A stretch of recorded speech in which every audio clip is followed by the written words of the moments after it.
নমস্কার বন্ধুরা, ডলি রন্ধনশালায় সবাইকে স্বাগত। আর আজকে তোমাদের সাথে শেয়ার করব দুর্দান্ত স্বাদের একটা নিরামিষ পটলের রেসিপি। আর পটল শেষ হয়ে যাওয়ার আগে অবশ্যই পটলের এই রেসিপিটা একদিন হলেও কিন্তু বাড়িতে ট্রাই করবে। খেতে কিন্তু জাস্ট অসাধারণ হয় আর বানানো খুবই সোজা।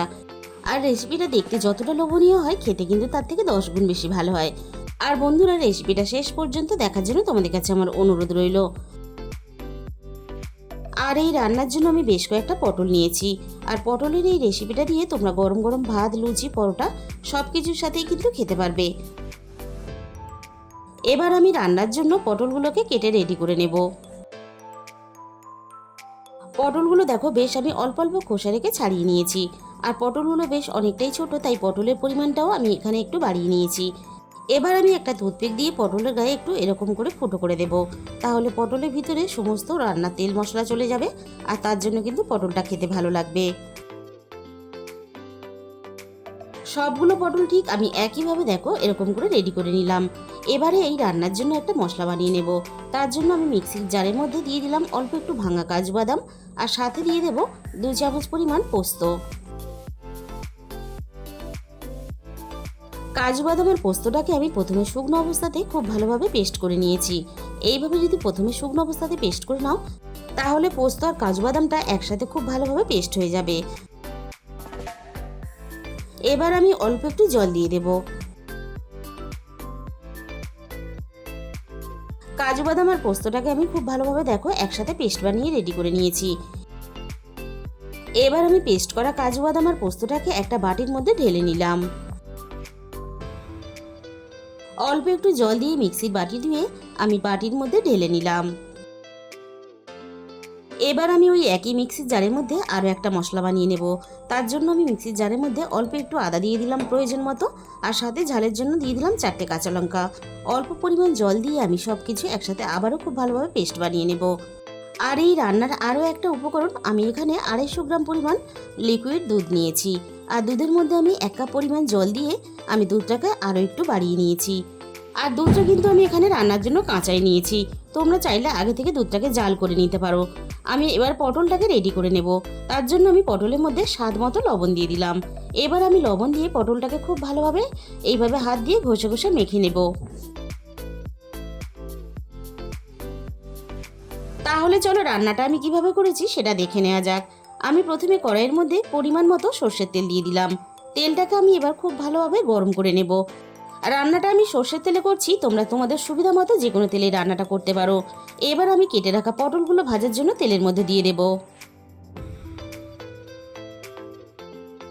আর এই রান্নার জন্য পটলের মধ্যে কিন্তু কোনো রকম হলুদ গুঁড়ো ব্যবহার করা যাবে না, তাহলে রান্নার কালারটা পুরোটাই চেঞ্জ হয়ে যাবে। এবার আমি পটলটাকে হালকা আঁচে নাড়াচাড়া করে খুব ভালোভাবে ভেজে নেব। আর পটল কিন্তু আমি খুব বেশি লালচে করে ভাজবো না। পটলটা দেখো বেশ ভালোভাবে ভাজাও হয়ে গেছে, আবার পটলের গায়ে সুন্দর একটা ভাজার লালচে কালার চলে এসেছে। এরকম করে কিন্তু পটলটাকে আমাদের এই রান্নার জন্য ভেজে নিতে হবে। এবার আমি সমস্ত ভাজা পটলগুলোকে তেলে থেকে ছেঁকে তুলে নেব।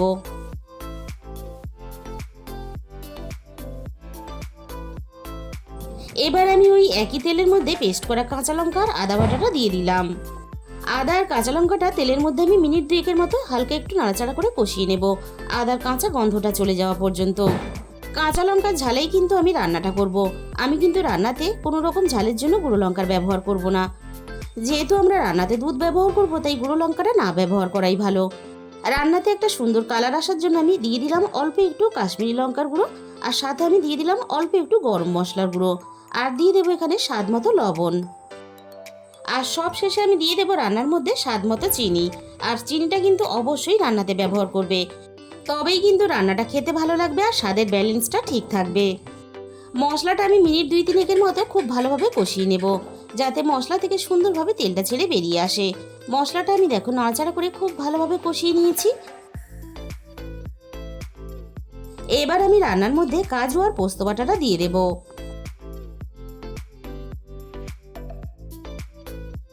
আর সাথে আমি বাটি ধুয়ে অল্প একটু জল দিয়ে দিলাম। আবারও আমি সবকিছু একসাথে নাড়াচাড়া করে খুব ভালোভাবে কষিয়ে নেব। মশলার মধ্যে আমি যে এক্সট্রা জলটা ব্যবহার করেছি সেটা কিন্তু আমি পুরোপুরি টানিয়ে নেব। আর দেখো মশলাটা বেশ গাঢ় হয়ে এসেছে। এবার আমি গ্যাসের ফ্লেমটা একেবারে লো করে দেব। আর মশলাটা যাতে সুন্দরভাবে আরও একটু পাক হয়ে যায় তার জন্য আমি মিনিট খানেকের মতো একটু ঢাকা দিয়ে দিলাম। ঠিক 1 মিনিট পরে আমি কড়াই থেকে ঢাকাটাকে সরিয়ে নিলাম। আর দেখো মশলাটা কিন্তু সুন্দরভাবে পাক হয়ে গেছে। রান্নার সমস্ত তেল দেখো ভেসে উপরে চলে এসেছে। আবারও আমি একটু নাড়াচাড়া করে নিলাম যাতে না তলা থেকে লেগে যায়। এবার আমি মশলার মধ্যে ভেজে রাখা পটলগুলোকে দিয়ে দেব।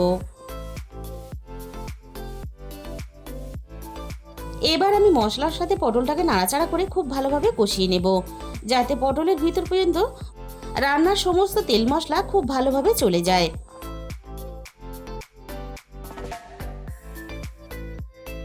পটল আমি মিনিট 3-4 মতো খুব ভালোভাবে মশলার সাথে কষিয়ে নিয়েছি। এবার আমি রান্নার মধ্যে দুধটাকে দিয়ে দেব। আর রান্নাটা কিন্তু আমি পুরোটাই দুধ দিয়ে করব।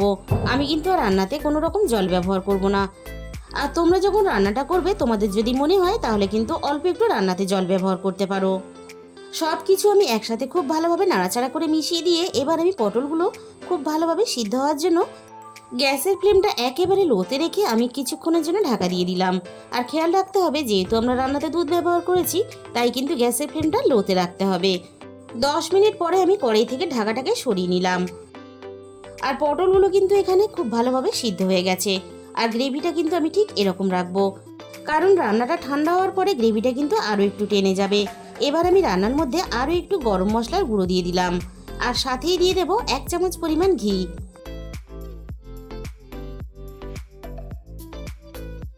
বন্ধুরা, তোমরা যদি পটল এইভাবে কখনো রান্না করে না থাকো তাহলে কিন্তু অবশ্যই একবার হলেও বাড়িতে ট্রাই করে দেখো। একবার যদি এইভাবে বানাও যে কোনো নিরামিষ দিনে পটলের রেসিপি হিসাবে বারবার কিন্তু তোমাদের এই রেসিপিটাই বানাতে ইচ্ছে করবে। ঘি গরম মশলা গুঁড়োটা নাড়াচাড়া করে আমি খুব ভালোভাবে মিশিয়ে দিলাম। আর বাচ্চা থেকে বড় সবাই কিন্তু খেতে খুবই পছন্দ করবে। ঘি আর গরম মশলার গন্ধটা যাতে রান্নার মধ্যে খুব ভালোভাবে মিশে যায় তার জন্য আমি 5 মিনিটের জন্য ঢাকা দিয়ে দিলাম। এবার আমি একটা বাটির মধ্যে তোমাদের পরিবেশন করে দেখিয়ে দেব। দেখো রান্নাটা কতটা লোভনীয় দেখতে হয়েছে। আর আজকের রেসিপিটা ভালো লাগলে তাহলে ভিডিওতে একটা লাইক করে দিও আর নিজেদের বন্ধুদের মধ্যে শেয়ার করে দিও। আর যে সমস্ত নতুন বন্ধুরা এখনও পর্যন্ত আমার চ্যানেলটাকে সাবস্ক্রাইব করোনি, এরকম নতুন নতুন রেসিপি পেতে আমার চ্যানেলটাকে সাবস্ক্রাইব করে পাশে থাকা বেল আইকনটা ক্লিক করে অল করে দিও। তাহলে আমি যখনই কোনো নতুন রেসিপি আপলোড করব সবার আগে তোমার কাছে পৌঁছে যাবে। আজকে তাহলে এই পর্যন্ত।